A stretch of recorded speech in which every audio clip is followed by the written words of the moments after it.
I pledge allegiance to the flag of the United States of America and to the republic for which it stands, one nation, under God, indivisible, with liberty and justice for all.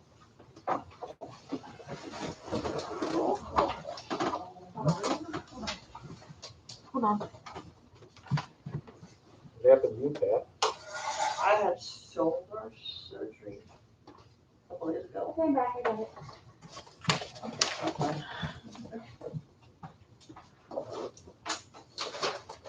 Okay. Are we ready for roll call? Okay. Chris Buckman. Here.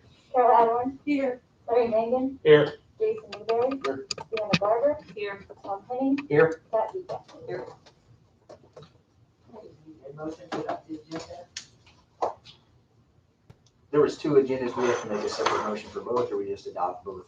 Just one of them has to adopt that. The amended, just a motion to. Wasn't there a special meeting agenda in there too, or we already did that one?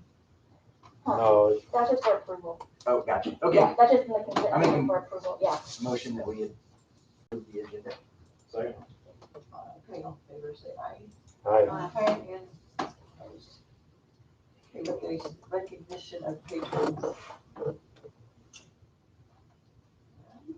Have anybody sign up? That did come out this week, though. If we do have anybody that ever decides they want to come talk to the board, we will have them come in and be present. So just so everybody's aware. But nobody signed up for this one. Don can give us a final report on the, Yes. final report on Don the is here. masonry Don project. is here. So we have reached substantial completion on the masonry project, and so Don's going to update you on where we're at, where we go from here with a few things. Obviously, we had a lot of the alternatives that were options in the project that the board can begin discussing. Put that material in your board packets for you to look at, both pricing for those that Don has put together, and then this morning was able to put some additional information in there so you can compare the alternatives. I know some of you are new since this project started, and so that gives you some additional information on each of those alternatives.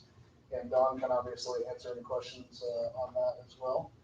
But while Don, the other thing that is in your information, while we had Don here in town, Don lives in Kansas City, so he comes down to work on this project for us. And we also had MTS, which is a North Kansas City company that won the bid and has been working on the project. And appreciate both of them. They've both been amazing to work with.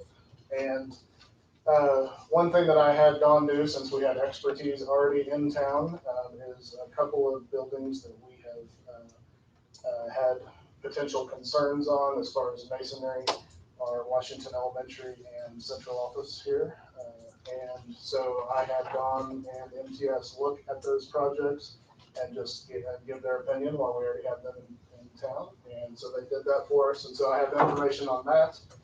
Also as options for the board in the future if we reach a point that that's a concern enough to spend additional money on. So, Don.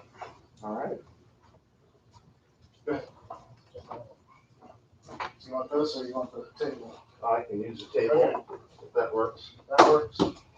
Well, thank you for the opportunity to join you this evening. When we bid the project, there was the base bid to stop water from getting in the building. The other major problem was the site walls, the seats, the patio walls, the mechanical screen wall. They have concrete block inside. They're not solid walls. Water gets in and it makes the walls look pretty ugly. There's been attempts to clean them over the years. We attempted pretty diligently one day to try and clean the walls. And the crystalline salts that are in the brick now have actually fractured the brick and we can't get them clean. We cleaned some areas 3 times and they didn't come clean. So when we bid the project, I broke it down into take the seats out, take patio walls out, and then another alternate to come back and put seat walls back. Put the patio walls back. Take the mechanical screen wall down, put the mechanical screen wall back up. Now, right now we have a chain link fence post with cedar picket fencing around the trash dumpsters, and it's kind of ready to fall down in some areas. And so I actually added alternate 8, I believe it is, a masonry wall that's there. Now, in the process, when they built this building, the burgundy brick at the bottom, there was enough on this building that they ordered exactly the brick that they wanted in the solid pieces, the 4x8 dimension. Those aren't available anymore. We were lucky that they had enough to do what we were needing to do on the project that we've completed. Now the units are 12 inches long, and you'd have to cut them if you wanted to replicate what that was. So the packet this morning gave you the photo sheets and the pictures that were in the project manual to begin with. Those on 003, those are actual snapshots of what was in the original drawings. So I didn't have to draw anything, I just copied it and put it on the page, and then I had some pictures. This is the south entrance. So it kind of showed the extent of the work, as you've maybe seen. In the mechanical screen wall, I don't know if I did a picture of the dumpster wall. I don't think you did, Don. But back there where the trash dumpsters are, there's a lot of utilities in the ground right there. Yeah, I took the original drawings. I knew where the storm sewer is. I know where power going into the generator is, and asked them to verify. When we bid the work, if we just go to that first page of the packet that has the yellow boxes to the right, I don't know if you guys have that. So what I did, this was the same Excel table that I had in the bid tabulation. IMR, MTS, and RWC were the 3 bidders that we had. And the blue numbers are the low prices, but RWC didn't give us numbers for 5 through 8 in time for the bid. MTS, alternate number 5, that was a pretty big number right there. It choked all of us when we saw that. Yeah. A lot of new masonry, they're not a new masonry contractor. They're a restoration contractor. So I had that information, and I decided I have done a couple of historic projects with EB out of Wichita. I don't know if you've heard them. And I called up the gentleman that was a friend from that previous project, probably 25 years ago. And I said, I need help. I want a general contractor to look at this. Here's the same information I gave these people when they did the work. And I gave them a full project. So the best summary in all of this is EV's proposal from a general contractor's perspective on each one of the alternates and the major efforts that they entail. I would point out that on alternate 6, the new seat walls, we talked about this before. You can get big blocks of limestone and take out the old seat walls and just put blocks of limestone if you need some place for the kids to sit. There's a debate as to whether or not you all feel that those need to be there. They're ugly right now, and the alternate that I had to put them back would have put them back looking new and clean, but exactly the way the original tent was. So that's what the new seat walls is that alternate. And then for the new patio walls, we also talked about this. We could take those patio walls down and put a hedge in. Now, they included taking out the old footing. If you put the hedge out beyond the footing, you wouldn't have to take the footing out of the ground. You could put gravel or mulch over the top of the footing. And I would suspect, you see that that's a deduct of $27,000. It's about half of their bid of $54,000. When we go back to the front page, you can see that MTS was over $77,000 for the same scope. The low bidder was only 10, but they were late. And EB, who's a general contractor that has 10% overhead and profit over a subcontractor, would have been 54. So then they came back and said, well, we could just put hedges in there and that would give you some privacy. Right now, those walls are about 4 feet tall and they're hiding a lot of junk behind them. If you actually go behind there, there's a huge grill. There's some other stuff laying down on the concrete. I don't know what they're used for. And looking out from the building, I don't know if they're one of those is at an art. Yeah, one side of the building is our fax, and so that's why the grill's there and all that. Uh-huh. So I think it was meant to be an outdoor space for the fax area and then an outdoor space for art as well, right, on the other side. So what this summary page would tell you, if you want the patio walls,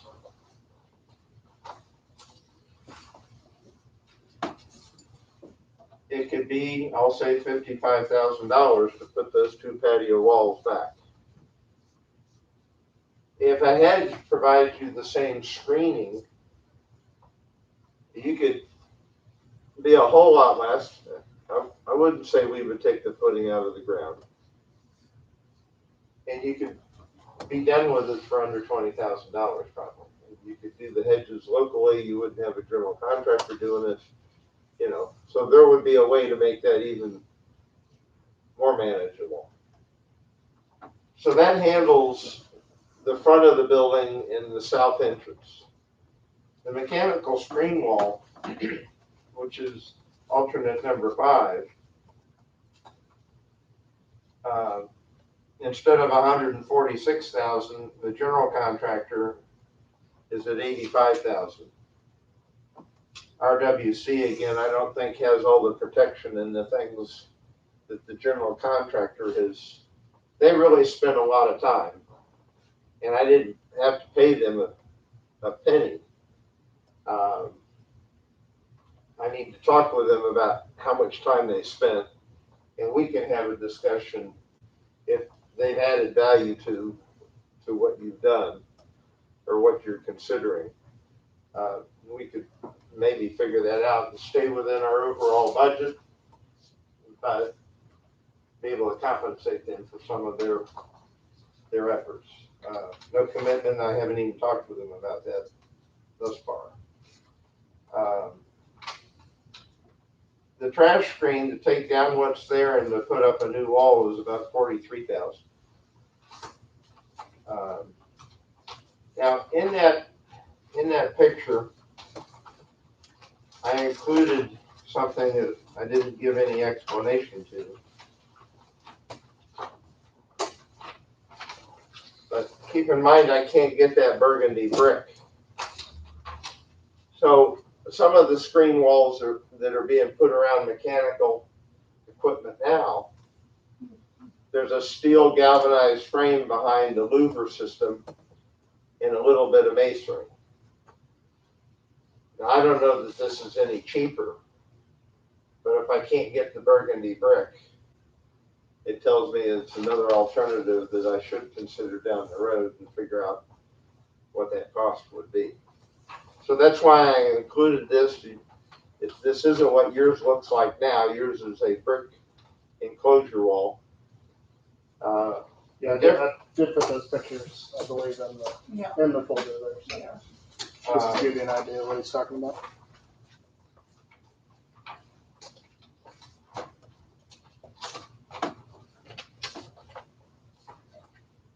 So that's a real quick summary of what those three alternates were and the cost implication.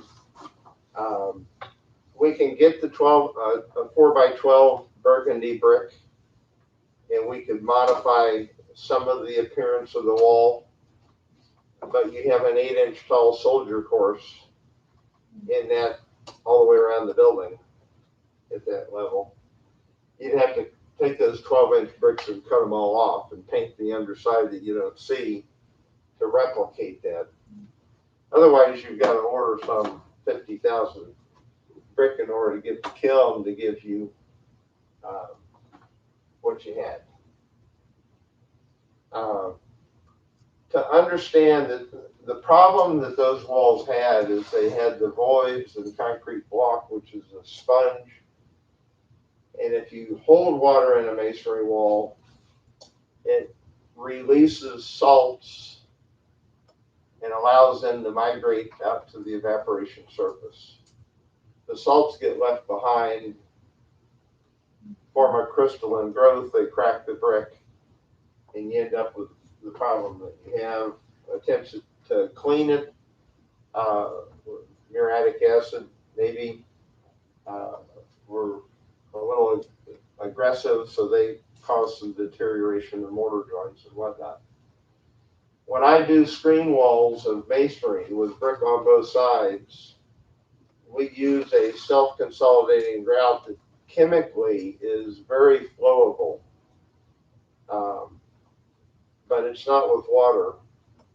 And so you don't have all that water put in the wall initially, and the wall's solid, so it doesn't have the water storage, and you don't end up having that efflorescence problem in the future. I've got several 5, 10-year-old walls of this type that never had the problems that you had because I didn't put the water in the wall to begin with, and I didn't have a bunch of voids that let the wall store water. And then being outside, they're subjected to even more freeze thaw if the moisture is still in the wall. So I'm going to stop at that point. There's new faces here. And many of you heard the 250 slides or whatever we had before. Are there any questions that you want me to address on the alternates? I don't think we're looking for a vote tonight on this. I think we're just trying to bring you up to speed with that piece, the high school, and what some future costs and considerations might be.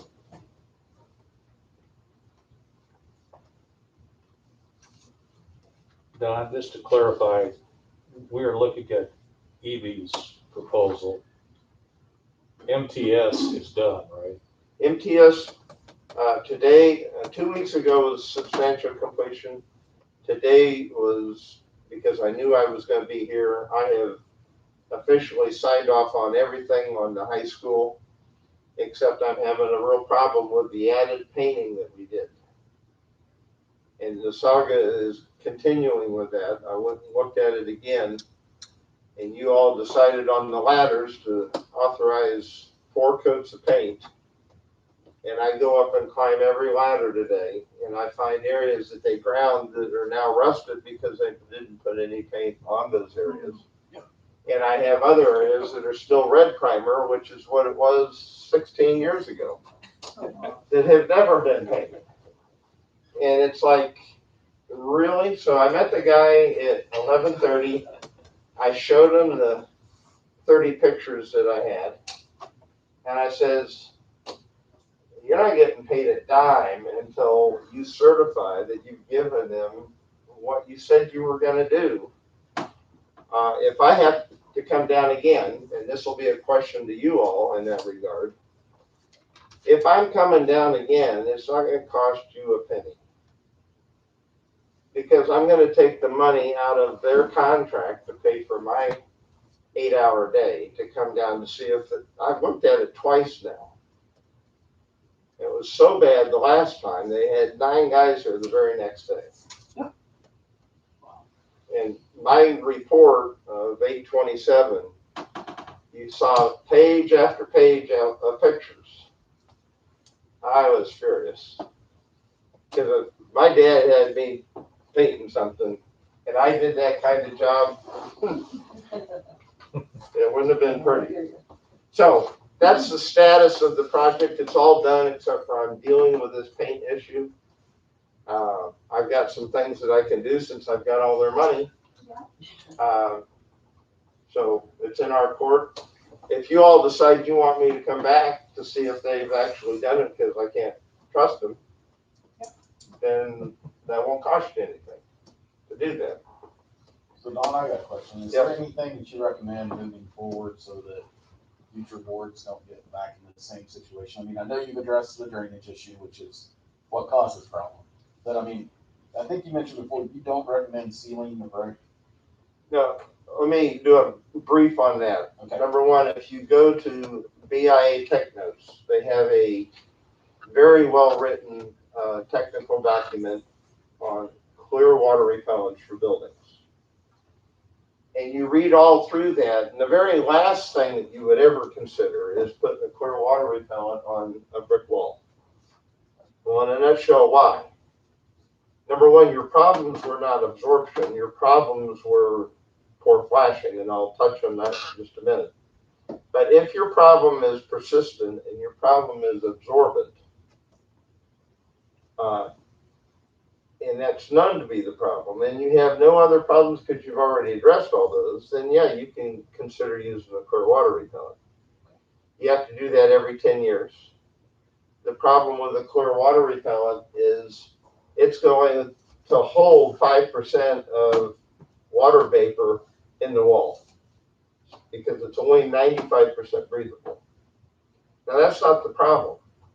I've had to re-brick schools built in 1985, completely re-brick them because the very first thing they did was put clear water repellent on a leaky building. They left all the holes open. Wind-driven rain went in all the holes, and the liquid in October, when it's 20 degrees on the backside of the storm that just came through, the liquid can't get out and it freezes. And it literally fractures the 1/4 inch penetration. All of the ice is formed right on the backside of that 1/4 inch, and the entire face of brick is laying on the ground. And if you want to see a bunch of angry parents or kids are playing outside around the school and you've got brick faces flying off the gym on a windy day. So that's my passion. Now, in our situation, what I have determined, you have a beautiful high school. You had an architect that specified through wall flashing. A lot of details on the drawings. No complaints there. And then they get to the roofing and they specify a riglet receiver. And the flashing material that they specified is copper with paper on each side. And that gets laid on top of the receiver that has a fold on the back. As you saw in some of my field reports, you can never seal those two together. And if anything, there's more gap than you want. The copper gets a kink in it, there's always a gap. So on a windy day, water is hitting the wall, it's coming down the wall with gravity, and the wind has pressurized the wall, and the water is looking for any opportunity to be forced into a gap between those two. So that was not absorption. That was a lot of flashing products on the market do not bond pieces together. And what I've learned doing this for 25 years is that you've got to bond the through wall to the substrate. And then you solve the problem. It's the federal courthouse in Topeka that they fixed for 30 years and never fixed the problem. So here, you've only got 15 years. They did the same thing 3 times and didn't fix it. Your building is fixed. The leaks that were reported, I think they were going to be there today to locate those. They seem to be with roof drains. We did do some repairs to the EPDM that had pulled away from part of the building, and there may be a seam that they needed to redo there. I didn't see them. I need to talk with them to find out where they're at with that, but they're going to get that fixed. And then the other thing that we accomplished on the high school is you had half the movement joints in the walls that you needed. And we had cracked corners as a result of it. And we've widened all the existing ones, and we've added as many joints as you already had. So the brick can do everything it needs to do. Couldn't have had a better contractor doing the work. And I've worked with them a lot. So that's the good news. That whole saga for you guys is over. So Don, is MTS interested in doing these alternates, or are they done? They're done. They're done. So we basically only have one bid, and that's Evie. Because these other 2 guys, that was their bid from last year. Yeah. So I talked about MTS as the best contractor I could have had, but you've also seen in my field reports and my discussions about it, they were not able to staff this project because we're just now getting done. They were using masons out of Emporia that were half interested in working. They have some good people that lay brick, but it's to fill in the holes that they restore. And these alternates are all about new masonry masons. And you got plenty of those in Wichita, which is why I went to EB to have them pull in those numbers from interested parties and manage the project. So that you can call them up, and when they're done, they've brought in topsoil where they needed to bring in topsoil. They've cleaned up where they need to clean up, and the project would be a success at that point. So I would not go back to MTS to do that, because I think you have local trade that would be more economical. Okay. Because even Restoration Waterproofing out of Wichita was going to use a masonry subcontractor to do that work. In that regard. So then the other 2 buildings that Adam mentioned, Mike and I went around the buildings. I shot a whole bunch of photographs. I printed them on 11 by 17s and stapled them together. And Adam has those books. And what I find, windows need caulked. Water tables, which are wedges that can trap moisture. You have open joints on the skyward surface so water can get in the wall. That's on both of these buildings. On this building, you have old steel anchors that are holding the stone back to the masonry backup. Well, unfortunately, they didn't know what stainless steel or galvanizing was when they built this building. And these angle brackets have rusted, and the 1/4 inch rust expansion has broken big sections out of the face of your stone. So what hasn't happened will happen. It's going to be a continual problem. And so they've got some numbers in here to deal with 7 different items based on him having the drawings that Adam has and talking with me. And so on Wellington Elementary School, that would be in the order of $65,000. MTS would be interested in doing that, but I think my original goal was come down here, get this high school done, be here, staff up, bring more people, and get those others while you're still in town. Well, they're done. So these numbers are estimates, They're budget numbers. okay, they're budget. They're not from EV. No, these are both from MTS. The central office is $23,000 to fix mostly caulking. In an ideal world, I would say that we should do all the caulking that keeps water from going in the building before you enter winter. Because you don't want more water to go in and more water to freeze. It's been doing that, so whether you did that this year or you waited to next year, you guys have got your hands full with other decisions and other commitments. But the main goal is to educate the kids. So I'm not going to tell you that if you don't do some of that caulking now that that contractor's not here, I don't have the benefit of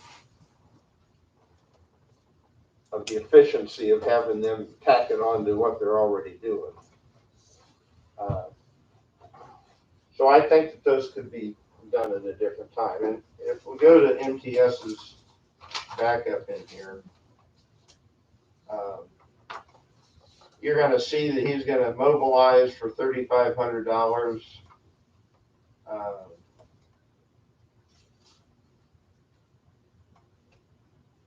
This is the central office, the first one I'm looking at.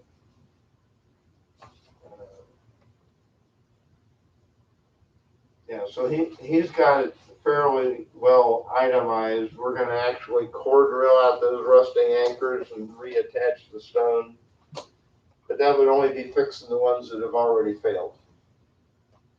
I mean, you could spend more money and go back and find every anchor and core drill every anchor out and not have to be fixing that horizontal D spall like you have on the ones that have already failed. So that's kind of a preventative repair that would leave you with less stone repair to do.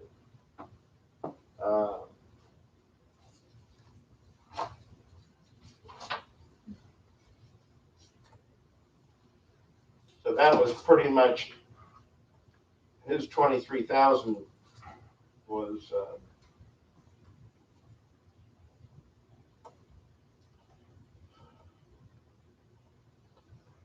That's for this building. right. I don't see him. And on this, you'll see natural stone treatment. That's a clear water repellent. A lot of times we'll treat that skyward surface where ice and snow will set. It'll warm up. It'll soak into the masonry. It'll freeze again that night.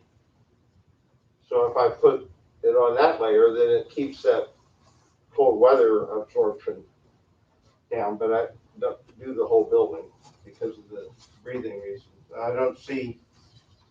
I thought we had to caulk the windows here, and he may not have gotten that in there. I don't see it. Yep. And then the elementary school, he broke down a lot of things. Option number 4 is the biggest one.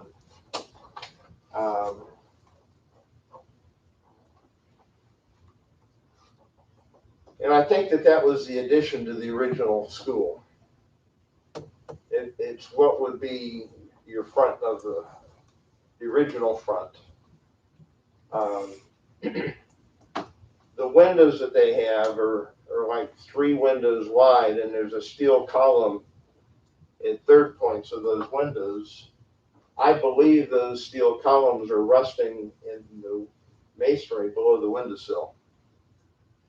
And so number 4, option 4 would be to actually open up the wall, clean the steel, paint the steel, and put brick back. That's why it's 31,760. On these 7 options they're all, we need to do all of them really. There's one Yes. not more important than the other.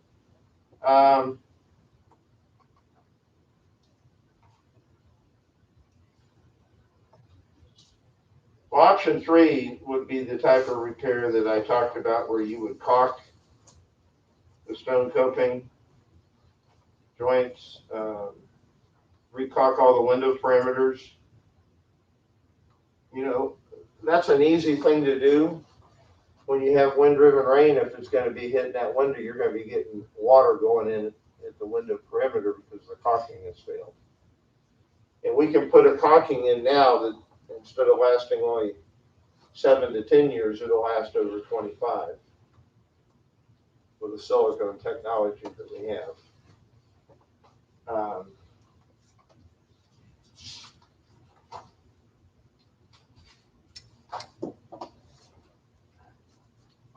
If I was going to pick and choose some of these, I'd probably use the contractor out of Wichita to kind of piecemeal some of this at the high points. If you wanted to go to bid on this work and have us do drawings, that they would actually bid the work. The problem with that scenario is you have to pay me to do that. We have to bid it, and then we get 3 prices, then we have to figure that out. You can, all of a sudden, you're half a year later than maybe where you wanted to be.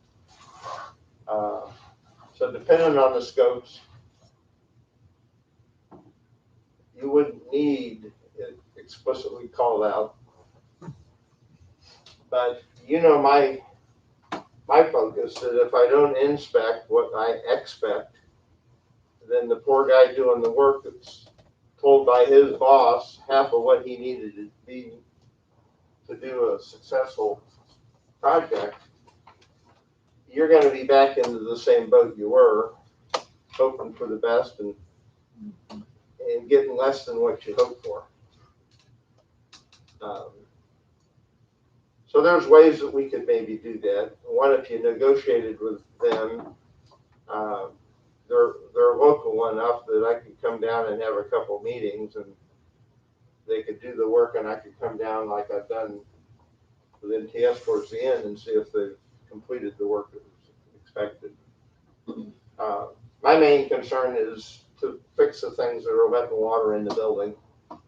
Maybe not fix it so that it looks preserved. This building, you know, is on a national register, I believe, or Kansas. I don't know if it is or not, to be honest with you. If you're on the register, the Kansas state register, that offers you about a 20% tax credit.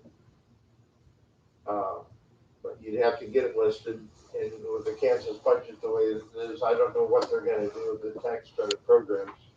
I know they're having a real problem in Missouri.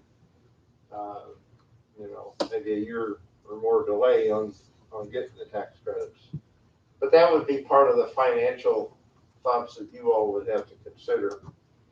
When you think about any repairs that you do on the building and mechanical systems and roof, if you were getting 20% of your money back after you've spent it in tax credits, you have to decide if that's part of the financial model that you want to follow. I personally have been working with them since '87, and everything that I want to do to make it a good repair is what they approve. Some people feel that if you're going to get tax credits, you're going to have somebody telling you what to do. Well, they're after the same thing I am. good repairs, preserve the old building. When I did Franklin County Courthouse windows, they got $180,000 for $350,000 restored wood windows. Could you have gotten aluminum windows cheaper? Maybe, but I doubt that it would have been enough to been the cheaper solution in that instance. So there's not a lot of work on this building, and you could spend probably even less than that just to deal with caulking the holes and caulking the windows. So we've got a possible project at Washington School, a possible project on this building. And then we've got the walls out at the high school.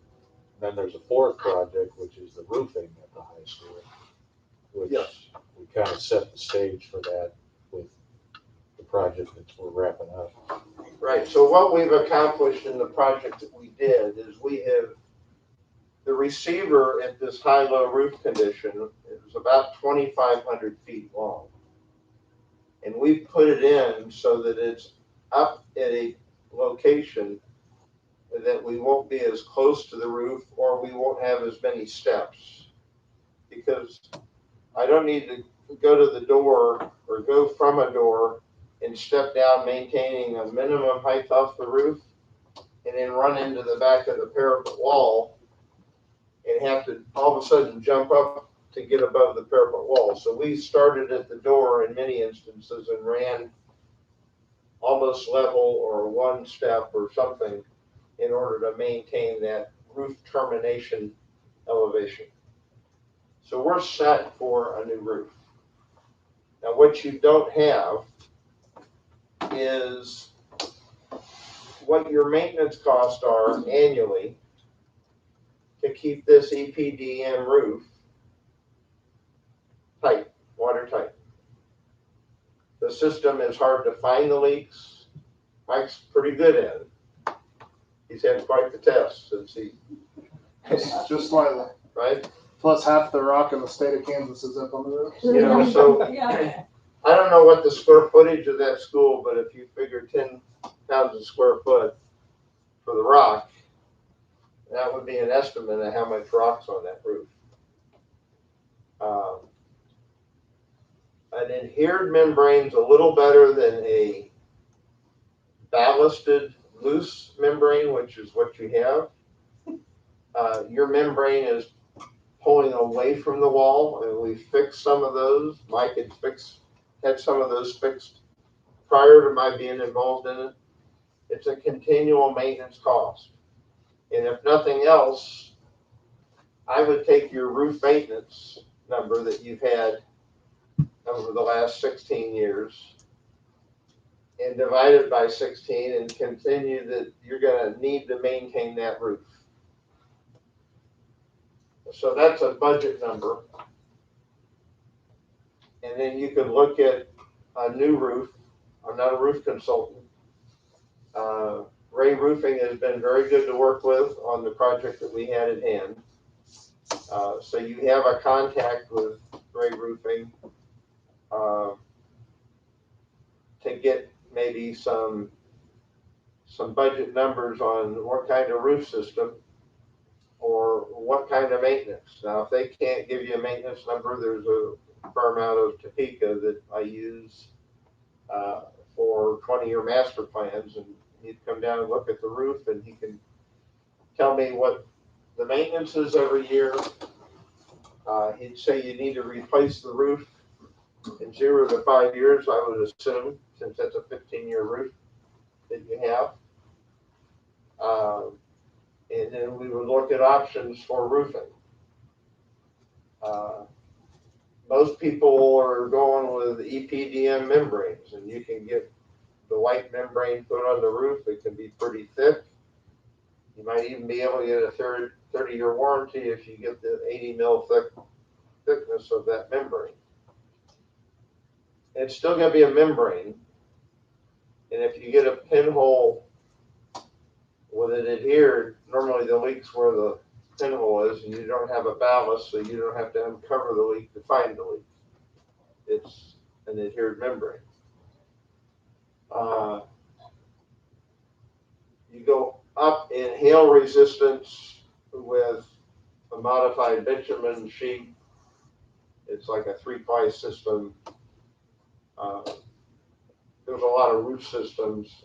I would suggest you consider 3 systems probably, and try and understand what those are going to cost and what your target date for wanting to do that project and what your maintenance cost to that point is going to be, so that you can understand what all those costs are.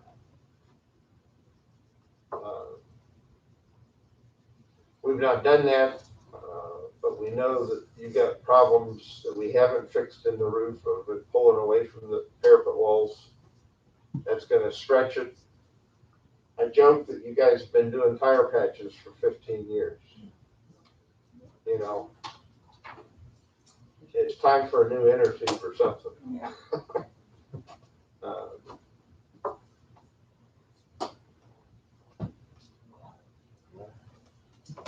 Thanks, Don. Yep. Yes, thank you very much. Any other Appreciate it very questions? much. I want to thank Don for supporting us throughout this project and Yes.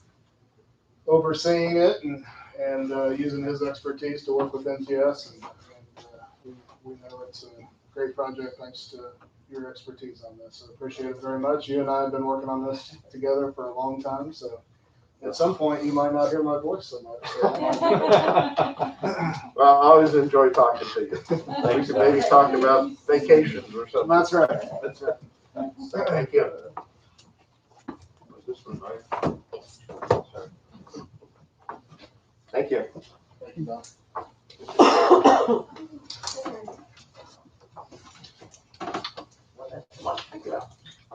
Again. So before we move on, I do want to kind of get a feeling from the board. Since some of you are new since we started this whole project, as far as the alternatives, the other schools, really the central office in Washington was a thrill on to try and get some information and just even see what we were looking at while they were in town. So the main focus is to finish up the high school project and make decisions there, both budget decisions and decisions on what we want to do. Would it be helpful to the board to maybe have a time to meet out at the high school and look at it, firsthand and kind of talk about what Tom's trying to say? Would that help everybody? It's kind of my thought. And then we can kind of, that way you can see it and chat about it. Is that okay? Okay. Yes. So I'll set up something and we can go from there. Okay, that's about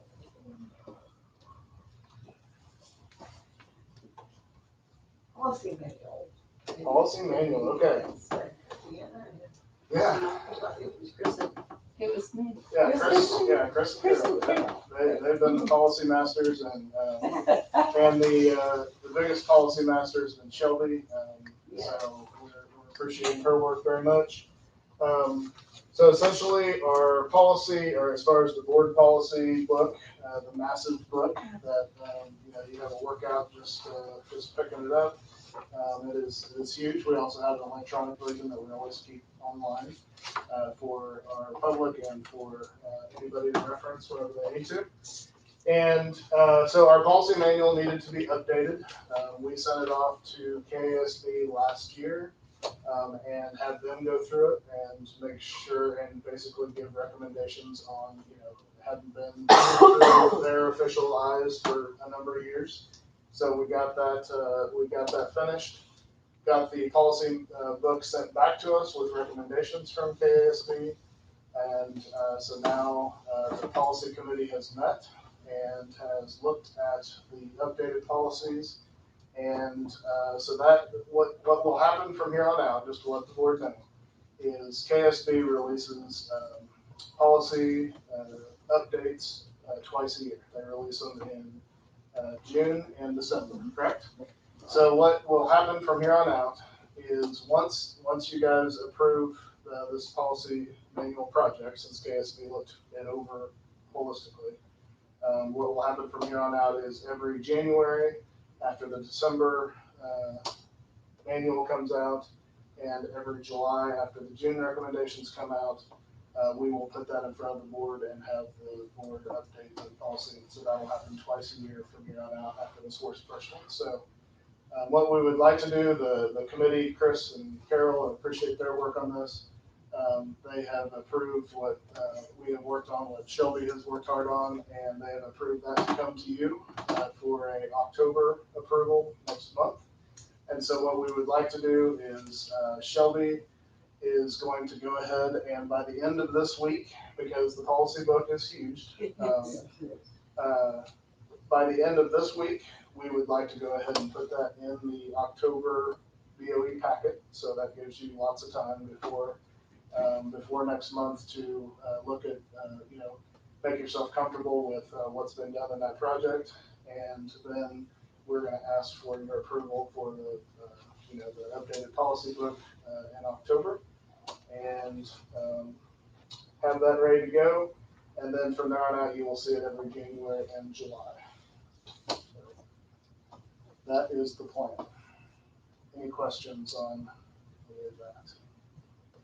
I just want to say, Shelby, you did a great job. Thank you for getting me it in a very timely fashion. And didn't we talk about it, Carol and Adam, that Shelby will be reading at the consent agenda? Yeah, Shelby is. We'll be here by It's gonna be like work on tape. It's gonna be an audio book.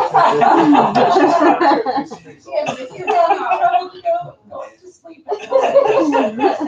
Just start it up and you'll be fine. No, Shelby, good job. Yeah, she did a great job. Absolutely. So we will have that in there by the end of the week. Please, take it down. They'll give you 3 or 4 weeks to look at it before the October meeting. So, any questions on that? Discussion on the outbuildings.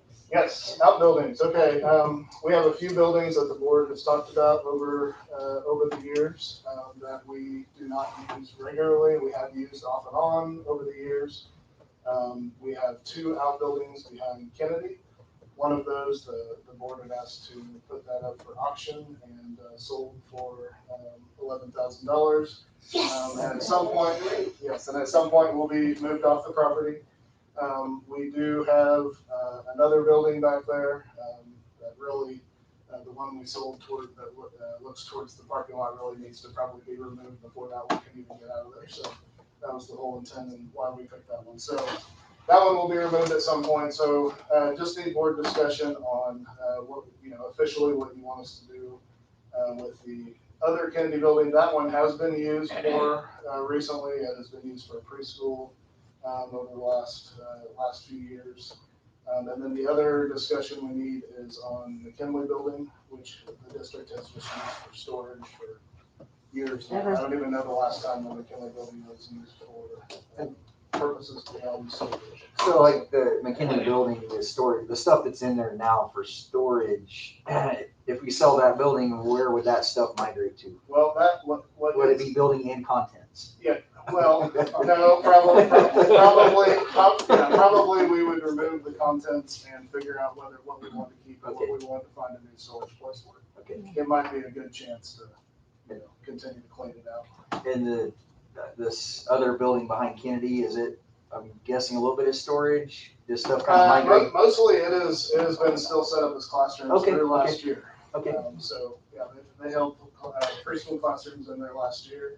And so it is, it shouldn't have a lot of stuff. Well, I'm just concerned if we're gonna sell our storage building, then we're gonna have to put some more stuff there and it's gone, like, we're gonna run out of space. And typically this, I will tell you, and Wendy, you can correct me on this, but the stuff that typically goes to McKinley right now is kind of like that place we all have in our basements. Yeah. Where you're kind of like, I don't know if I want to throw this away yet. I can't decide, and so it goes there. Right. And then it either ends up getting thrown away or you find a use for it. But more than likely, it ends up getting thrown away. Yeah. It's just one of those things. So really, it just comes down to, are those buildings that the district wants to continue to use for storage? Is it something that we want to, part with? And that is something that, we can, we don't have to make that decision right this second. I just wanted to start bringing it up as get the board's ideas on what they would like. Obviously, we had good success with auction, going to auction with the other buildings. So that's a possibility. You can always outright sell a building as well for a certain price. So just wanted to get more discussion on that and thoughts moving forward. Well, when we did the bond issue in 2014, we specifically talked about getting rid of those outbuildings at Kennedy. And we added on to the building at Kennedy to make more classroom space, so they didn't have to go use these buildings. Right. But I know they want to hang on to them. Yep. And the Madison, or the McKinley, I can't remember how we got that. I don't know this. You remember? Well, I don't really know, but I know that we used to use it a lot for meetings. Yeah. And we used it for negotiations, we used it for professional development some. And if we're not going to use it for that, or for an off-site classroom, I think it's too far away from the. yeah, from everything else, it really I just don't want it to turn into something where we gotta put a roof on it. Yeah. Yeah. Just keep throwing money into I it. don't see any reason. And actually, McKinley could be really, I would think that someone would want it, because there is a kitchen, there is a restrooms and things like that. I think it would be something that people would want. I don't know how much land That's what I was gonna ask. comes with Yeah, that. I'm not sure. I do know that our guys do mow a piece out there, but I don't know officially, like on city record, how much property there is. Yeah, I think, I don't see it as something that we need. We pay utilities to keep it going, not much, Yeah, but sure. there is Oh, right. some. I'm sure insurance probably, and then Yeah, just logistics of insurance. getting the And then you're lawnmowers, a talking lot of about equipment over there. You don't wanna make it look bad for neighbors, so then you have to paint it, you have to make sure the roof's okay, you have to make sure windows are okay. We did paint the building behind Kennedy within the last few years. Yeah, we did. We also redid the AC there. I Oh, want yeah. to say. As far as McKinley building, we looked at possibly turning that into something else. Yeah, last year. Yeah. And we were looking at, and this is, new floor, new ADA bathrooms. I want to say it was in the $20,000 range to get it to how we would want it to be used. Yeah. And then I still think it's too far from everything else. So the Kennedy buildings, they're already have an expiration date. They already have an expiration date, so that can just happen. I'm assuming the McKinley, we have to vote on that, or can that just do we have to vote on that? Is that just? Yeah, I mean, it would be nice if you want us to sell it to make that happen. And also kind of wanted to get a feeling from the board whether you, on the other Kennedy building, when we get to that point, whether you prefer us to put it up for auction like we did this one, upon removal, or if we want to go through the actual selling process. I would say auction would pretty Yeah. good. That's The auction again? Everybody good with that? Oh, yes. Say we need to vote on that, or? I don't know that you, I don't know that you have to. Do we all want to do one sell, the other one do all of them? Everybody agree with that? I think McKinley also. with McKinley, because you're actually selling property and not just Yes. a building, I think that would be important for the board to vote on. Which I could put up next month. I can even have a time for everybody to come out, like we're doing high school, to see McKinley if you want to. It'd be a beautiful experience. We don't do. We can just do it the same. I want to just leave it in my memories. I don't want to see it again. It's always prettier. Is there anybody that has any positive comments about keeping McKinley, I guess. I do not. Okay, so is there any comments about whether we would prefer that to be a real estate sale or auction as well? I would prefer, I'm a fan of auction, just, Yeah, I think so. We're good on the last one. Anybody different from that? Okay, so I think that might be a fact to I make a motion that we put the McKinley property up for auction. I'll second that. Moved and seconded to put the McKinley building up for sale by auction. All in favor, say aye. Aye. Opposed, same sign. Okay, so we will get both, once we get the other building removed, we'll put the other one up for auction, and then we will get McKinley up for auction. Good? Yeah. Okay, how much time did we give do we have an extra time limit on them getting the first building gone? we are still working on that, they're still looking for people to remove. Okay, but Last I heard, so. I guess if we had time, I don't know how much time it's gonna take to get that other building, but it might be worthwhile to put that one up while we're waiting on the other one to get moved, so it can just might flow better. I don't Go know. on out, yep. Unless, like I say, unless it's gonna take too much time to get the storage stuff cleaned out. So, yeah, I think we'll be okay there, I don't think that'll be an issue, I think maintenance can take care of that. So one comment on the building at Kennedy. I mean, we are going to be forced to do preschool eventually, and we're gonna need space for that. So just, I mean, don't get me wrong, I'm fine with getting rid of that building. I think it really needs to go, but just so everybody's aware, we're probably gonna be looking for space down the road. But Adam, you were saying that we weren't allowed to use those outbuildings for the preschool more, is that right? I think that, I don't know that we're not allowed to, I think that it makes everybody feel more included when they're having part of the building. Yeah, I And there's also the There's safety. safety measures, I you think know, that being was in and the out of issue the- that was brought up back, the bond issue was the security of the kids. Okay. back Yeah. and forth, which is the same issue we have at the middle school with the auxiliary gym, Yes. but Yeah. across those bridges will be there. Okay, thank you very much.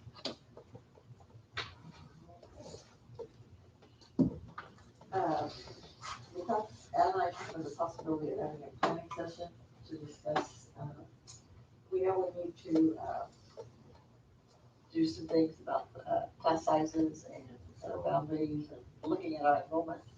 So we thought we could just start out with just a work session to like see where we're all at, throw out ideas. And I think we said back to the September 28th at 7:00. Okay, That'd be great, I'll have official enrollment numbers by then as well, so. Everybody good at that time, and it's out there? Already in my. Be 2 weeks, yep, 2 weeks from today at 7:00. all right, now the health guidelines for starting school. We talked to health department lately, Adam, I don't know. I talked to them today, they are, wanting to, a couple things came out of that conversation. I know originally we had talked about, doing, meeting with them on Wednesdays, watching, week to week that, because we were talking, today, they were also okay with doing Mondays instead, if that, works better to, give notice early in the week to give people a chance if there's going to be a change, at some point, and so, their current recommendation is for us to continue in hybrid while they watch the Labor Day and beginning of football games and beginning of school and all the new clusters of people that we have put together while we watch those numbers come in. And so they encouraged us to stay, or the recommendation anyway was to stay in hybrid for another week. We have not sent a communication out about that because I knew I was meeting with you today, and I wanted to give that information to the board.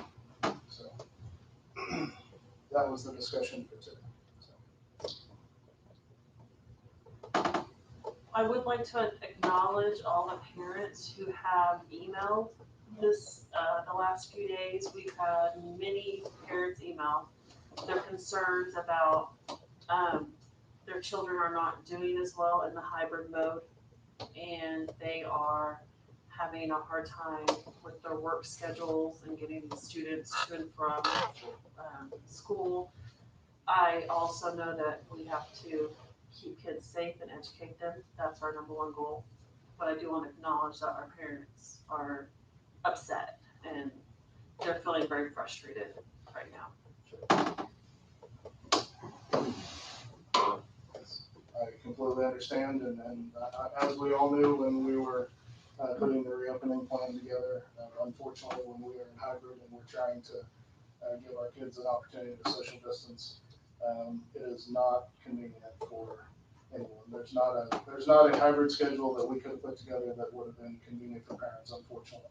And we're all in the same boat. It is very much a decision to try to, keep the community safe as we possibly can, and not an acknowledgement that is, very much understanding that it is not convenient for our families. Absolutely, we are all in the same boat with kids and grandkids when it comes to that. So.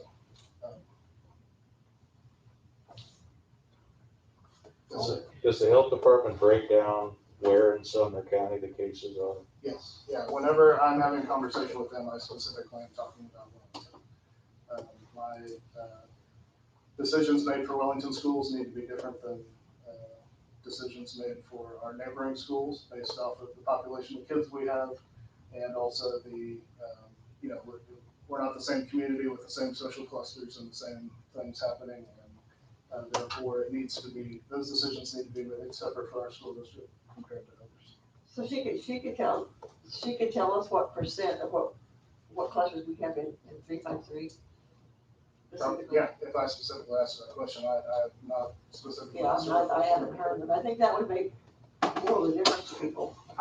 My personal opinion on this is the hybrid is causing so much stress, and I've had parents say, well, we got to go full open or we got to go remote because it's so disruptive to the day. My personal thing is I'm ready to go back full. It's my personal opinion. There's a lot of parents that have emailed me that begging for full. And I also want to look at maybe increasing the attendance at the sporting events, specifically football. That's just my personal opinion.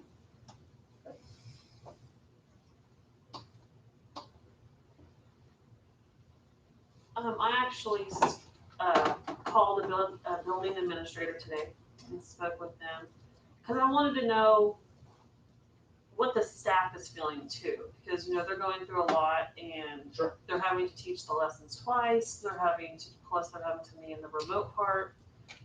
And then the building administrator I spoke to said, and I believe them, I don't believe that they sugarcoated anything. And they said that they're very happy with the way things are because the teachers are actually able to do the social distancing. They're not having, they feel like they're actually getting more time with the students in the classroom, more one-on-one time because the classes are so much smaller. Granted, this was an elementary administrator. Sure. But I believe that they're having more, if anyone's gonna have issues in the classroom, it's gonna be the elementary with the having to do hybrid and only seeing them half the day. Right. And they like that they're getting to see the students 4 times a week instead of a full 2 days a week, which we had talked about. Right. And this person actually said that they would rather have us make a decision instead of on a week-to-week basis to make it, we're gonna go hybrid the entire 9 weeks and then re-examine it and then make a decision that way. Sure. And I can understand that because they're living on the edge just like the parents are, Yep. not knowing what's gonna happen. Yep. So I think if we're gonna continue, if it's looking like we're gonna be hybrid for a while, maybe we should just make that decision so everyone can kind of just settle into that routine and breathe a little bit. I mean, just accept whatever it's gonna be. And maybe it's just until the end of September and then we do a month to month or something to give stability because they all are on edge. Yeah, that's not a bad idea. Social distancing is the key here. Yes, and she said if we go full time, social distancing is out the window in these elementary classrooms. Yeah. They just cannot do it. And if that's what we're that's the whole point of all of this, then But if you're wearing, we're doing both things. We're social distancing and. we're wearing absolutely, yes, because I mean, masks. you're only supposed to be wearing a mask, you can't be 6 feet apart. So, There's classrooms with 3 people in them, and they're wearing a mask all day. That sounds like torture. and I I completely think agree. there should be some kind of, if you're gonna do that. And I know the rules are really wear a mask, you wear a mask, but when there's 3 kids in a classroom, you have to wear a mask all day. It just, that's hard. All right, I'm adjourning. Yeah. Yeah, I think there's obviously examples of that, you know, in different places in the district as far as, you know, a classroom with low numbers because they, you know, that person had so many people who's remote, et cetera. But you're right, in most places in the district, as far as secondary classrooms and most elementary classrooms, if you go back full time, you will not be able to. We can guarantee masks, but we cannot. You know, we won't be able to officially social distance. So that's the concern. So that's the whole purpose of hybrid. It really is social distancing. So and Tom, I completely understand what you're saying with all that. As far as going back and football games and you know, all of this is following recommendations based off of what we're hearing from medical professionals, and they are really, you know, recommendations that the, you know, the board can take, or the board can, you know, feel differently about. But I feel strongly from my end. It is my job to give you the information that is from the professionals that are dealing with this pandemic on the medical side of things, and that's what I feel like I'm doing my job if I give you that information. I feel like that's the.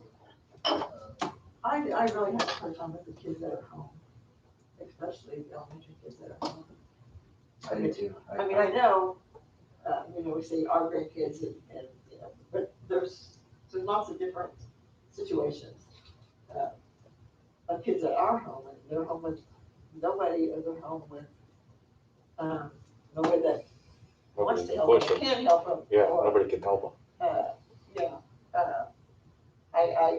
I just know there's a lot of confusion, on what's going on. I'm just really, I just don't think they're learning very much. no, so I know in school it's great, I mean, we're trying, but and I appreciate you calling and finding out, that was, you know, something I haven't thought of yet. But, I don't know, everywhere you go with something, people are just wearing masks. Well, not everywhere. Well, here. But but if we compare our district to the surrounding districts, which a lot of parents are doing, it's not comparable. Our district is much larger than the surrounding schools. And our class sizes are larger. You know, a typical classroom at another school may be only 10. So yeah, they can go full time because They can have social distance. yeah, and I think we're comparing our school, our school's getting compared to other schools around here that they're not comparable in size. Because I heard that like Andover is only hybrid twice a week, I believe. I mean, and that would be a larger school, and so I don't. Yeah, I think you have parents concerned on both sides of this. I've talked to many that were, you know, that are feeling very much about wanting to go back full time, not worried about, you know, things as much. And then I've also talked to many parents that are very thankful for us, you know, watching out for the kids' health and welfare, and some of the decision we're making, understanding that this is not, you know, there's nothing about a pandemic that is convenient for anybody whatsoever. So it is. Yeah, I mean, I think it's half a dozen one, half a dozen the other. I don't think it's, you know, it's not. I would say out of the, probably 98% of the emails I got were pro open school versus hybrid. And look at Derby. Derby's going full time. They're bigger than our district. So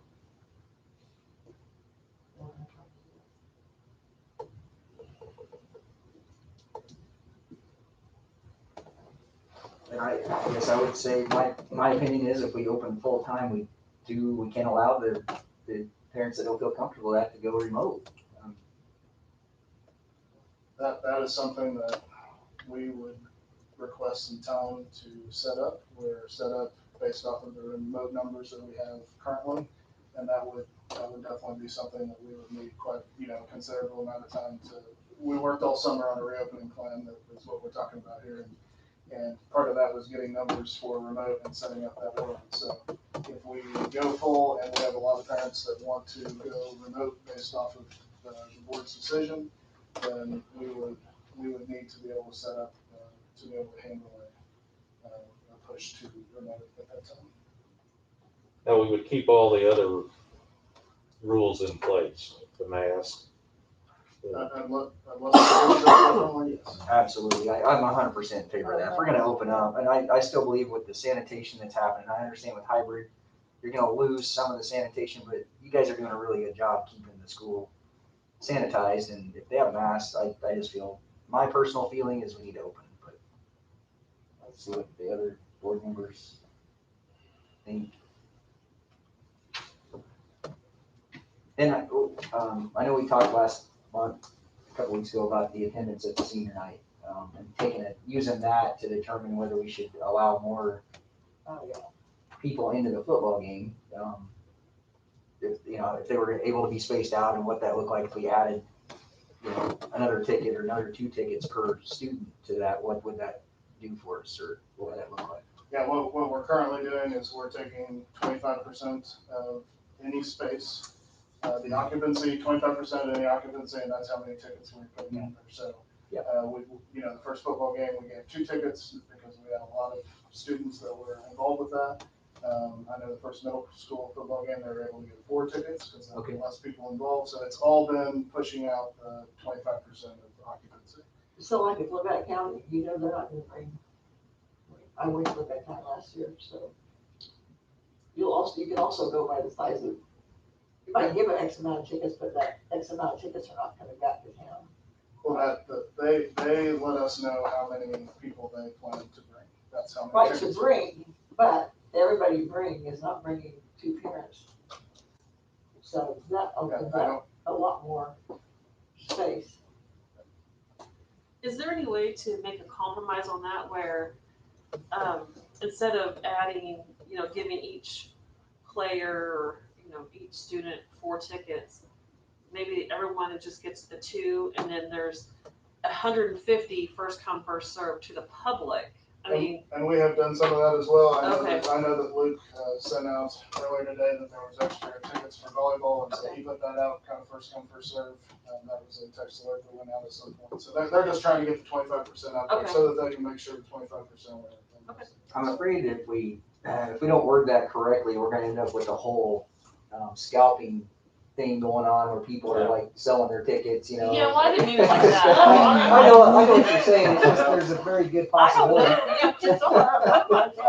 agree 100%, Tom. I got hit up this week if somebody could buy my ticket. Right. Yeah. Because they knew I was gonna be out of town and they wanted to buy my ticket. Yeah, and I don't Last want thing we want going on. We don't want that going on. Well, that's why I didn't mean to do that. No, I know what you're saying. I just say we gotta be careful how we word it. Not that you worded it wrong. I'm just saying if we did that, we have to kind of. When's the next time you meet with the health department? Well, as of today, I'd be meeting with them every Monday, unless that got changed. That's what we have written in. Our plans are everything that the board has approved, and so we're following that. And then obviously based off of this conversation, if the board chooses to change any part of our reopening plan, then we'd need to go in and adjust that. So if we go full time, Adam, how long do you think you would be able to turn it around if we go full time? What would be just an estimate guess of weeks, days? Well, my personal opinion is, we are set up currently to readjust at the 9 weeks, and so that would be. What's that? We didn't say that, you said 2 weeks. I read for 2 weeks. No, adjust people going remote and. Oh, I see what you're saying. Yeah. Sorry. We need some time to do that. Allowing people to jump from remote to in-person, we had done every 9 weeks. And so we were already preparing for that for, coming out 9 weeks, and so that would be a good time to make that happen unless the health department had us go back full even before that, which is everybody's goal, including theirs. So, so that would be, I guess that would be my best answer. We specifically at the elementary level have teachers that are specifically have classrooms full of remote kids. Like that's how that's being handled. And so it would be, depending on the numbers that wanted to go remote, that would be something that we would need to put together. Secondary is a little bit easier because they're able to stream live through classes and just kind of handle some of the things that way. So we would need to be able to adjust the district. I don't see the health department ever saying go full. And I just don't ever see them saying that. So I think guess kids need to go to school full time. maybe Chris, just in case, I think Chris may be asking, or I'm gonna ask, if we decided we're gonna go full time, how long would it take to pull the trigger and open the school up for not the remote kids, but the hybrid kids to full-time kids? You mean if the health department didn't do it beforehand? Yes. I would say my advice to the board would be to make that change at 9 weeks so that we could focus on getting those classes covered for any kids that wanted to go remote at that time. So basically, we're saying we're gonna do hybrid for 9 weeks, because we said originally 2 weeks. No. Right, did we say? Yeah, I got We it said wrote. every 2 weeks we were going to reevaluate it. We said that we were going to go week to week with evaluating, and that I would be making communication to the public every Wednesday. And then when we had our first health department meeting, they went ahead and said for the first 2 weeks, that was the communication to us. It wasn't something that we came up with, that was something that was a recommendation. So, yeah, I've got it wrote down right here, Pat, where you said that, well, I mean, I think we wanted to go full, but we determined to use this 2 weeks at the beginning of the year to break in the hybrid, just in case we were forced to go back into it later.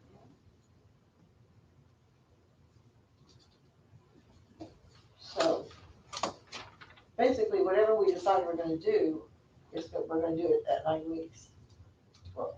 I'm telling you, we would need to adjust the district if people wanted to go remote based off of that decision as well. I see, yeah. So that's the issue, is if the board makes that decision, then You feel like we need time to readjust the district to whatever the effects of that decision are. And that means that. Because you'd be anticipating that more kids might go.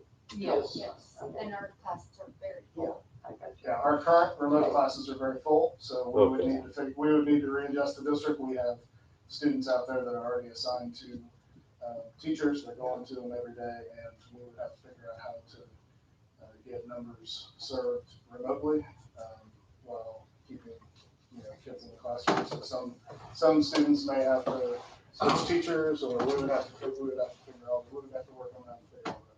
So my thought process on this is, I know you're feeling that there might be some parents that choose to go remote by switching, but my thought process is the parents that signed up for hybrid are hoping to go full as quick as they can.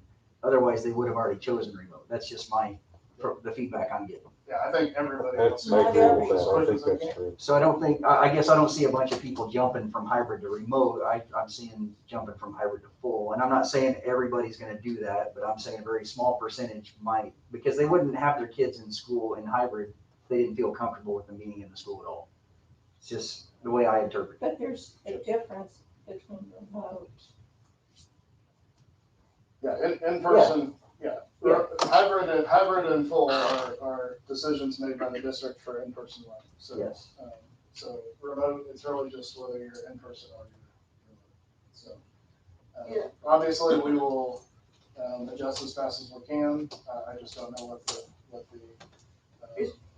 Is drop off time at every school 10 till 8? Because I know there are people. Pretty close. I know. Can that be looked at maybe to alleviate some problems? Because there's people that are having to drop their kids off at 4 schools, the elementary, the middle school, the high school, and the preschool. And you can't do it in 10 minutes and sit there in your car. And so, I mean, is there any way, and I know we don't want to come in earlier, but can that be looked at an individual basis, or can families just say? Yeah, and we've already done some adjustments on transitions, and we knew that that was gonna be, something that we Okay, had to so work. if they just knew, maybe let someone know that that's becoming. I do feel like there's some confusion, so I'm gonna ask, because like I said, hypothetically, let's say the health department said today, you can go full-time. So And I would be standing here telling you. when would we switch be going, full-time.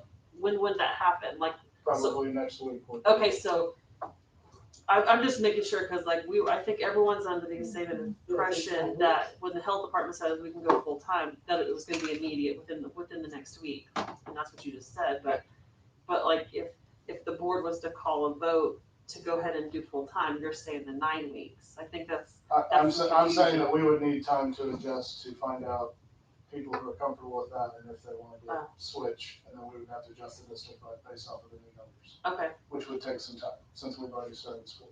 And I get what you're saying, Tom. If, the parents, if they were uncomfortable with their student being in the school, they would be remote right now. They would not be they would not be doing hybrid at all. They would be home. Right. I get what I'm saying is if there are parents that are uncomfortable with us going full And not being able to social distance. and not being able to social distance, then they may choose to go remote Okay. based off of the board's decision because the health department is saying something different. Okay. So the board and the health department would now for the first time be in, separate corners. So Okay. that would make a potential for parents to make that decision based off of this. Okay. Not that many people following the health department's guidelines. Well, So- there's not. Have you talked to legal counsel? I mean, is there any legal issues of us contradicting a county health department order? I don't think so. I think it's on recommendation. I have not contacted legal. I mean, I'm not a healthcare professional. Yep. I mean, I'm not either. I slept in Hotel 8 last night, but, Yep. I don't know that I want to step up and contradict what healthcare professionals are saying. At this point, 'cause I don't know. My personal opinion is, yeah, we had 4 days worth of hybrid last week, but we all know that was 2 days worth of hybrid because 2 days we're trying to figure out what hybrid was. And so we may have had 2 days worth of instruction. So I told my kids, give it time. My kids don't like it. I don't like it. I mean, I don't like learning these stupid things either, but it's just kind of one of those things we got to do for now. I think we just need a little bit more so time to see what just like Adam said, what the numbers are going to do. If the numbers show what I hope they show and the trends keep going down, let's get back to school and get things back to normal. Great. Just looking at the calendar, 2 weeks from today, is that enough time? The parents need some lead time too. You need lead time. Everybody needs lead time. Sure. But I think if we said we're waiting 9 weeks, I think there's some parents out there that would just go crazy because they're really struggling, obviously, to get through this. So I guess I'd like to find somewhere in the middle there. Well, Are you saying in 2 weeks revisit this, or in 2 weeks? no, I think it's in 2 weeks. Have Because 2 essentially weeks is be like set our up planning session on the 28th, or that, Do you want I'm to not make the following. call then on the 28th? We could do that too. no, I'm just trying to make sure I understand what your question was. I just 9 weeks is mid-November. It's way out there. Well, yeah, I agree. So, but I guess in 2 weeks, you want to get back with the health department? Or you want to go full time? Or are you wanting to go full-time in 2 weeks? I'm not Personally, I'd like to go understanding. full I'm time sorry. on the 28th. I'd kind of like to go full time and then readdress it in 2 weeks to see if we need to go back to hybrid. I mean, that was the whole thing with the 2 week thing that Pat suggested at the beginning of the school year, was just to make sure we understand that the hybrid and we get it under our belt, so it's not as disruptive if we have to go back to it later. Yeah. And as you can see from our emails, the parents it's not working. It's not that the kids aren't getting it. It's just such a burden on the public. to get their kids to school and picked up and. So I got a question on that, Yeah. Sean. So what would be the reason for going back to hybrid? Just in case we're forced into it, the state school board hypothetically They're forces already us. saying that we shouldn't The go. state school board and the county health department's already started recommending that we don't do that. Right, but it's not, it hasn't been forced on us. And I know the health department can't force that on us, but I'm assuming the state school board can get together or the governor can say, okay, hybrid is required. They'll probably tie again and put it back in our lap, but realistically, I'm just saying, I don't foresee going back to hybrid, but that was the whole idea of the 2-week trial period, was just to get it out of the way. If people were being tested, I think that's a whole other ballgame. But nobody's being tested. So you don't know. I mean, so we're all waiting around to get this massive number or this non-massive number. What did you say? There's people being tested. Oh, I know She's talking for- about at the I know school. for a fact there's people being tested. But not, I don't feel like enough people are being tested. Or it's not as easily to be tested, or you have to have a symptom to be tested. Well, I don't know that we want to round everybody up and test them, so it's gonna be incumbent upon those people that are symptomatic to go get tested, and the issue with that is we got a lot of people that are asymptomatic Right. that don't know to go get tested, so it's a tough one, that's for sure. As Tom coughs. You're right, exactly. Choked on my water.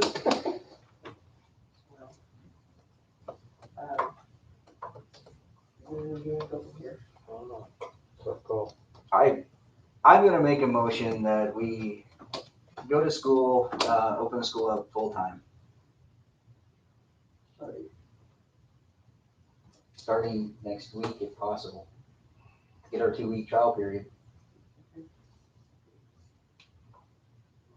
I'm gonna, can I say something? Yes, absolutely. I need to, I kind of need to know planning wise whether that, I don't want to say if possible in that, if we're either, you're putting me to work to making that happen or not, and, you have some people here that are going to be working their tails off very quickly after this decision, after working all summer on some things. So it is, it is something that we will take on. We have taken on anything that the board has put our way, and we have made it successful, and we will continue to do that.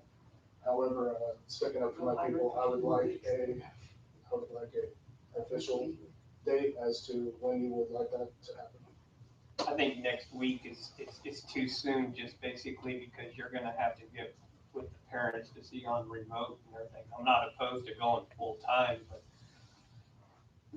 doing it in a week's time for everybody, I think that's putting way too much pressure on people. Yeah, I think we need a little more lead time. That's why we were trying, how much lead time do you need? That's 2 once- more weeks hybrid and then go full force in this. Just make it indefinite. I mean, that's the problem. We gotta give the parents a date. I mean, And that's We what can't- Adam is asking for, a definite date, give a date for your. well, I can't be the one to make that date because Well, he you're needs time to making the get it fixed. motion, Okay, then I said next week. so.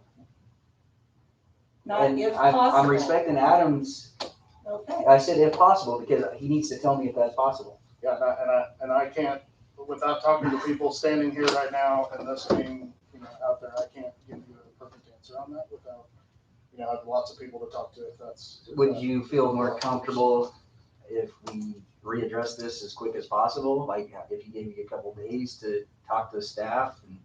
Sure. I mean, is it okay with scheduling another meeting in a couple days after you gave us the hypothetical best, or, not the hypothetical best, but how quick can you make this happen? Just think. But shoot for a Monday, right? I mean, the start of the week. Yeah, sure. So if we have a special meeting, like say on Thursday, would that be beneficial, or would you rather do it a week from today, the 21st? Well, obviously, the more time I have, Right. the better. So, meeting next Monday would be preferable, but that also puts you in hybrid next week. Right. Based off of health department, unless you change that. immediately right now, which is the whole topic of conversation. So we're kind of So all over the place here. So I'm if we have it next Monday, then we're in hybrid next week. Hybrid. then are you gonna make a motion to make it in a week from Monday? Are you wanting it to be the 28th? Because like if you make a motion, if we come in next Monday and say, he says, okay, I need another week, are you wanting to make the motion for the 28th?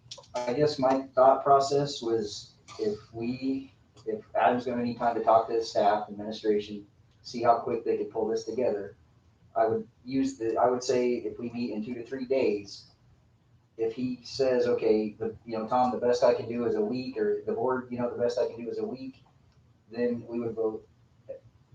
And I don't, it may not even pass. That's what I'm saying. I put it out there for a vote.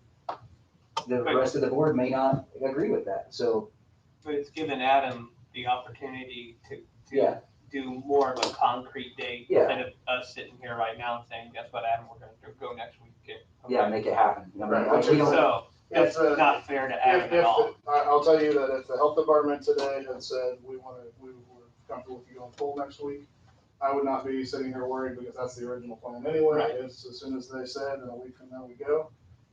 So we would be going full next week. I wouldn't be worried about parents because parents were already aware of that. Right. And health guidelines are showing that, and so that would be a totally different situation. So, my caution is not knowing parents' reaction to the decision. That's my. So I mean, next week we could be sitting here doing that anyway. The health department could be saying, you can go, full go. They could, and- sure.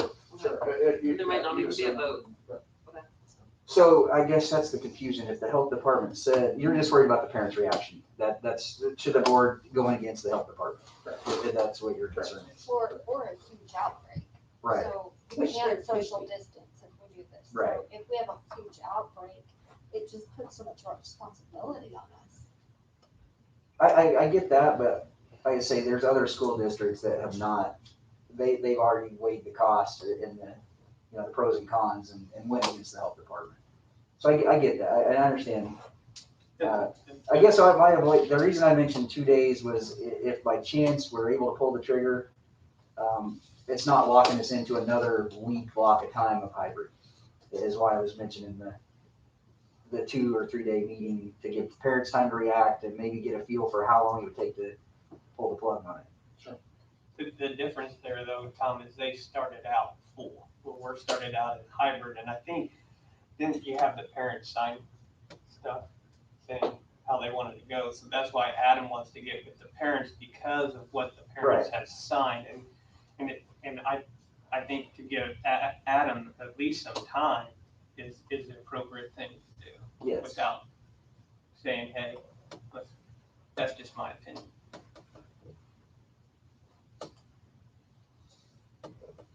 How would you do that? Would you do a survey of the parents or?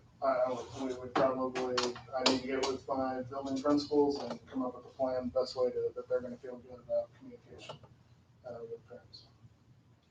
So, I'll leave it at that. probably based off of what I'm hearing, my recommendation, if we wanna visit this further, is that we meet here, a week from today, and we have another recommendation from the health department, and I have all that information to give you what we found this week, based off of what parents would be comfortable with what, based off of if the health department does not move us to a out of hybrid. Would it be online? Would it be online to ask the health department lady to come here?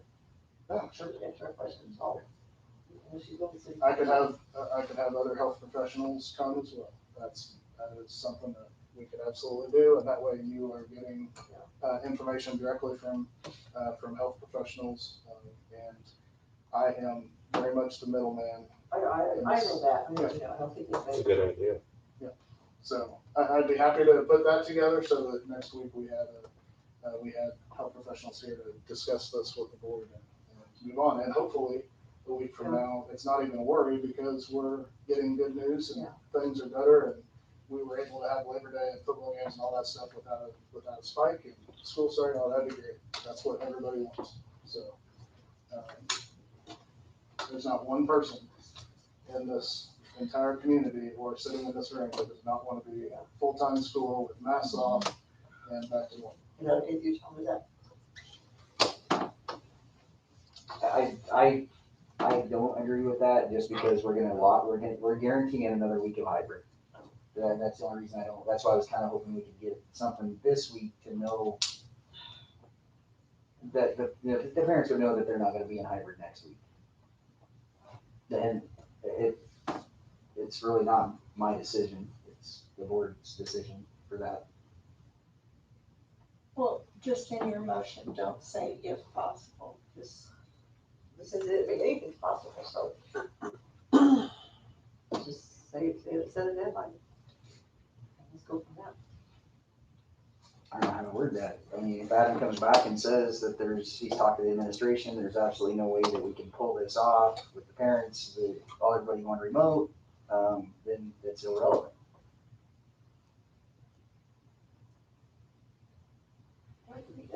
Well, if we meet next week, then we may not have to have a motion at all, because we're back to, but we would just have more information. The problem is, you know, this is being up for discussion and not preparing for a vote this evening is, you know, kind of put us in a situation where we need more information from what I'm hearing. And I think that's the confusion is, I thought the motion was 2 weeks of hybrid, and then just to get out of the way, but Because I remember- Put a date with your motion. if hypothetically they come back and say, if hypothetically they come back Monday and say, we're going full on, that doesn't mean Tuesday we're gonna be on hybrid. Correct. No. Yeah, That's where I'm really struggling with putting it off till Monday. correct. Yeah, and if, technically next week, the recommendation is to be in hybrid, so we would be preparing for full time at that time. You're correct. Yeah. Yeah. Now, if we met again later this week and you said, man, it all looks good, you know, the numbers are looking good, and you know, someone seconds my motion to go full, and we could conceivably be full-time on Monday.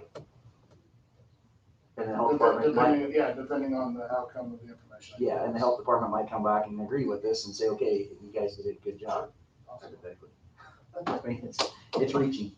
It's all, you know, it's, I don't think it's a tough world right now. we need a motion to schedule a special meeting, do we? I mean, If we can I guess agree on a meeting next Monday, I guess we need to take a vote to see if everybody's wanting to agree to meet.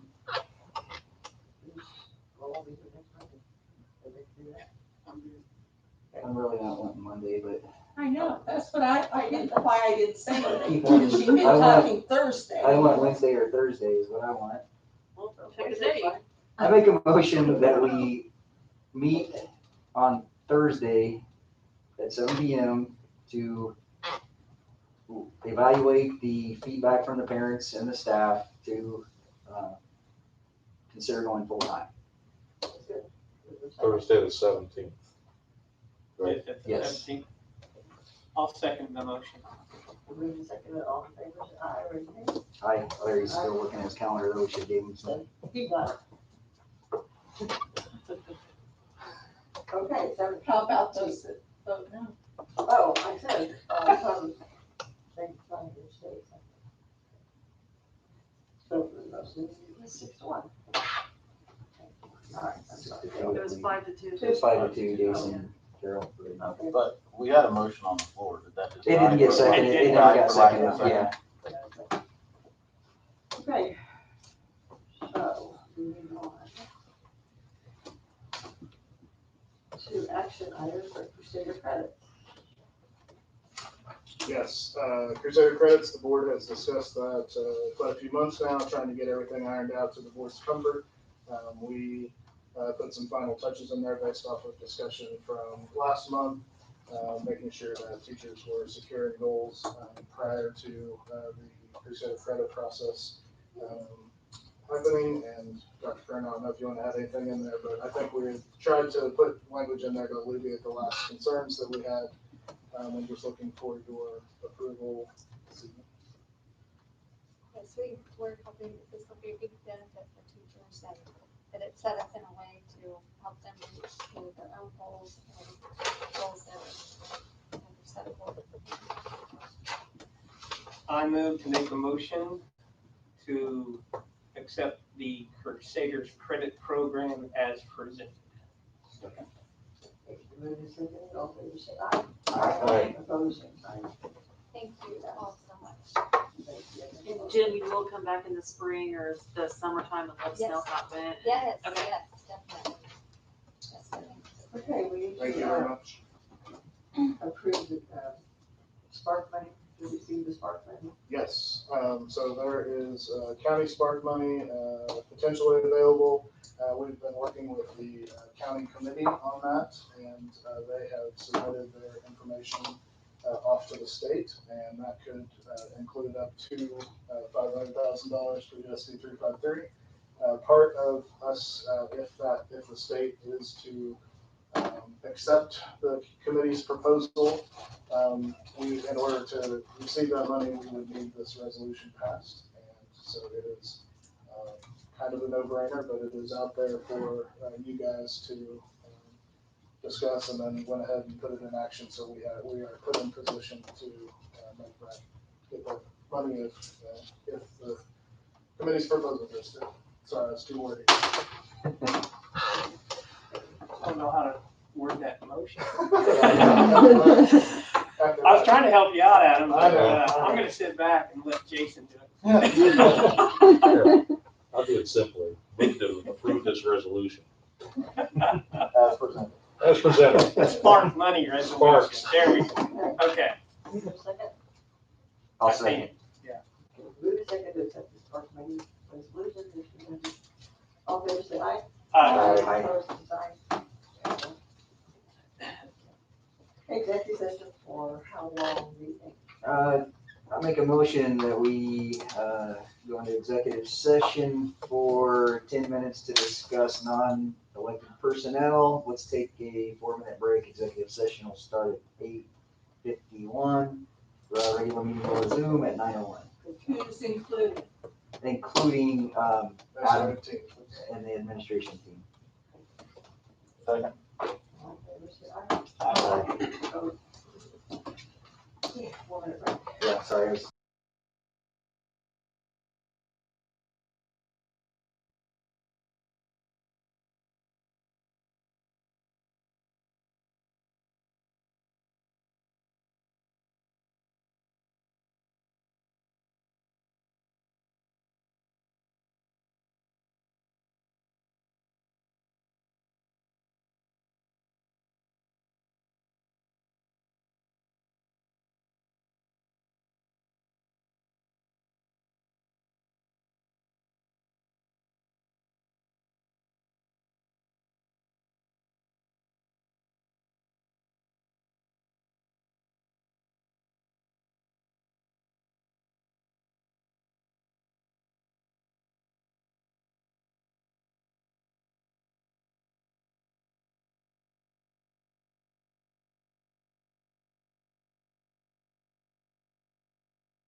Yes. that is I correct. make a motion that we go into executive session for 20 minutes to discuss negotiations to include Adam and the administrative team. We'll start at 9:02 PM and resume the normal meeting at 9:22 PM. Second. Seconded, executive session. Till 9:02 PM for negotiation. 9:22 PM. 9:22. All in favor? Opposed? I don't 9:02.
Alright, approve the minutes of the August 10th budget hearing, August 10th regular BOE meeting, and August 24th special BOE meeting. Approve payroll bills, payroll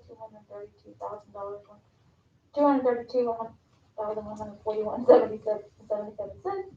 2 million bills, $2 million, $491,927.14. Approve resignations, Alexander Zaney, Lincoln custodian, Matt Metcalf, freshman boys basketball coach. Approve new hires, Timothy Lair Senior, Lincoln custodian, and modify health insurance coverage for superintendent. The motion to Make a motion to approve the consent I got agenda. one thing. Go ahead. Just on the modifying of the health insurance coverage for the superintendent, I'm not opposed too much for it. It's just what example are we setting on that? If we approve this, then since we already negotiated the contract, will that give other people to come back and want to renegotiate their contract? I don't So- think that's what happened. I think He didn't initiate. we discussed it. Yeah, but we discussed it, but nothing was really came out of it. So I'm just saying, I don't know what example that's going to be setting. So that's all I'm saying on it. So we, Was it moved to the second? yeah. That's fine. I just said I just. It wasn't second. I'll Wait a second the second. motion. That's fine. We do the second, if the consent agenda is read. All in favor, raise your hand, say aye. Aye. Opposed? Okay, thanks. Any comments?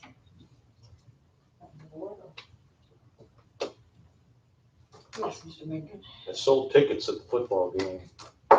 Sold tickets or took tickets?